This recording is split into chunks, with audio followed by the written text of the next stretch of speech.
tout d'abord un rappel anatomique du complexe articulaire de l'épaule. Ici, on retrouve la scapula, la clavicule ainsi que l'humérus. Pour ce qui est des muscles, ici, on retrouve le subscapulaire qui fait partie de la coiffe des rotateurs, le grand rond qui fait aussi partie de la coiffe, le biceps brachial avec sa longue et sa petite tête, et au niveau postérieur, on retrouve le supraépineux, l'infraépineux, le petit rond ainsi que le grand rond. On retrouve aussi le labrum qui tapisse la glénule. Bonjour à toutes et à tous, donc aujourd'hui on va parler des tests diagnostiques de l'affectation du labrum avec mon ami Sam, et on va commencer par le premier test diagnostique qui s'appelle le glissement antérieur. Donc il est tout simple, on a le patient debout, on va lui demander de mettre les mains au niveau de la hanche avec les pouces au niveau postérieur, parfait comme ceci. On va juste décaler un tout petit peu pour que vous puissiez mieux voir. Et c'est tout simple, on va juste venir avec notre main droite fixer le complexe articulaire de l'épaule. Avec ma main gauche, je vais exercer une force ici au niveau postérieur de l'avant-bras, une force vers le haut et vers l'avant. Comme ceci. Donc si on détermine des clics ou alors une reproduction des symptômes ou encore de la douleur, on peut déterminer que ce test est positif. Et du deuxième test de l'affectation du labrum qui est le Modified Dynamic Labral Shear Test. Donc on va demander au patient de se mettre de dos, hop, comme ceci. On va lui demander 90 degrés d'abduction d'épaule, une flexion de coude à 90 comme ceci. Et ce test il va être tout simple.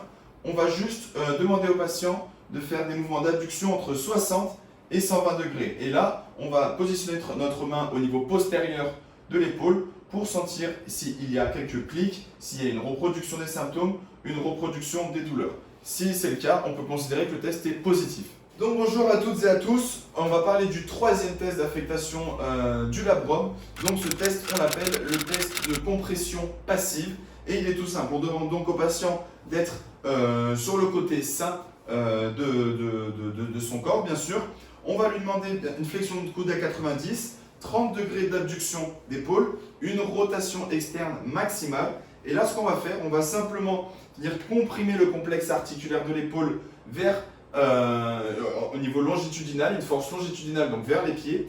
Et là, on va faire une extension des d'épaules. Désolé pour les petits mots espagnols.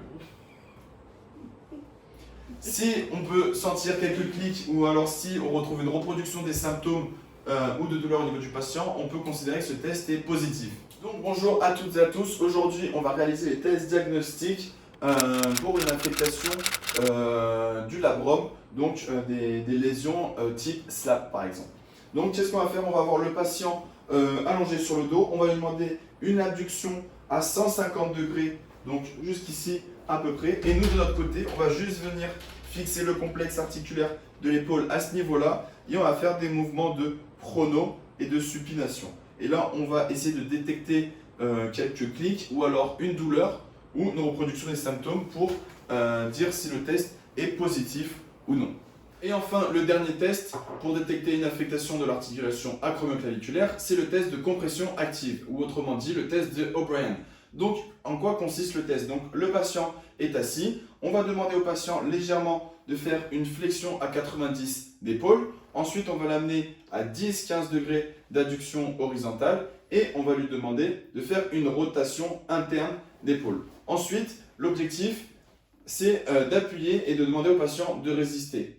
Si on retrouve une reproduction des symptômes au niveau de l'articulation acromioclaviculaire, on va passer à la deuxième étape du test, qui est la même chose, quasiment. Donc flexion à 90 d'épaule, adduction horizontale de 10 à 15 degrés, et cette fois-ci, une rotation externe avec une supination de l'avant-bras, et on va venir appliquer une force vers le sol. Et si la douleur disparaît dans cette position, alors on peut considérer que le test est positif.